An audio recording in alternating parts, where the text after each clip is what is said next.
इच्छा, क्या ज़बरदस्त वर्ड है ना ये।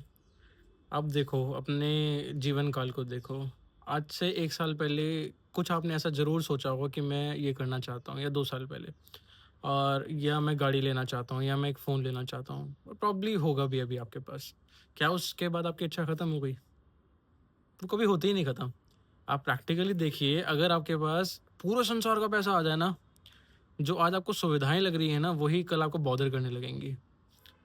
जैसे-जैसा पैसा आता है, जैसे-जैसे बंदा बढ़ता है आगे, उसके पास अहंकार आ ही जाता है, ये बहुत नेचुरली है। हम कोई देखो महान ज्ञानी नहीं हैं, जो हम नाम जप करते हैं, जो इन चीज़ों से दूर रहें।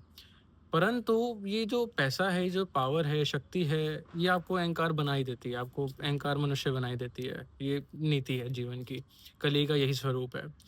तो कहते हैं कि एक व्यक्ति ऐसा था जिसके पास न जाने बेशुमार चीज़ें थी, इतनी चीज़ें थी, इतने, आप मान के चलो, अब उनके पास इतने आशीर्वाद थे, उनके पास किसी चीज़ की कोई कमी नहीं थी।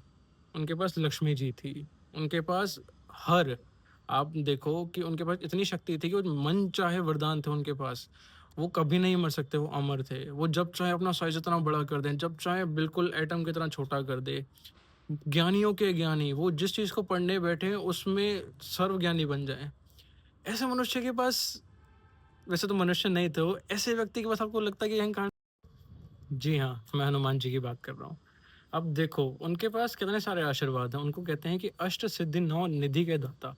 मतलब उनके पास 8 ऐसी सिद्धियाँ हैं कि एक भी मिल जाए आपको तो आपका जीवन, लगा लो कि जितने भी आपके जीवन बचे हैं ना, 84 योनि जितने भी आपको मिलते हैं, सारे के सारे टल जाएँगे, इतने ही काम की है एक सिद्धि। और उनके पास 8 सिद्धियाँ हैं, उसके बाद 9 निधियाँ भी हैं उनके पास, तो बहुत कुछ है। आप यकीन मानिए कि आप एक ऐसे व्यक्ति हैं जिसके पास आप मन चाहे टाइम पे आप अपना साइज़ बिल्कुल बड़ा कर सकते हैं, और चाहे तो इतना छोटा-सा कर सकते हैं। अपने आप को बहुत हल्का बना सकते हैं, अपने आप को बहुत भारी बना सकते हैं। ये तो बस एक एग्ज़ाम्पल है, इससे भी बेशुमार थी। प्रभु का नाम लेके उनके पास तो कुछ भी कर सकते हैं। वो आप खुद देखिए ना कि 800 मील एक छलांग में पार कर दिए उन्होंने, सागर पूरा लांघ दिया उन्होंने एक छलांग में। ऐसे व्यक्ति के पास अहंकार एक क्षण भर भी नहीं था। ऐसे इतने पूज्य थे हमारे हनुमान जी।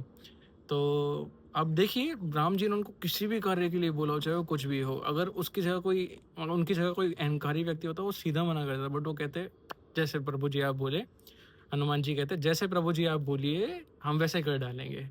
ऐसे थे हनुमान जी, और ऐसे हैं हनुमान जी, अभी भी जीवित ही हैं वो। और तो यही है तुलसीदास जी की इस चौपाई में सार यही है कि आपन तेज सहारो आपे, कि उनका जो तेज है ना, वो खुद समेट के रखते हैं, वो किसी को ही नहीं दिखाई देते, और जिस दिन वो दिखाने पे आए, तो उनकी एक हौकार से तीनों लोक, स्वर्ग लोक, पृथ्वी लोक, पाताल लोक, तीनों काँप जाएँगे, इतनी शक्तियाँ हैं उनके पास। तो यही था अर्थ आज की इस चौपाई में, मेरे साथ बने रहिए और अपना फीडबैक ज़रूर शेयर कीजिए मेरे साथ। जय श्री राम जी।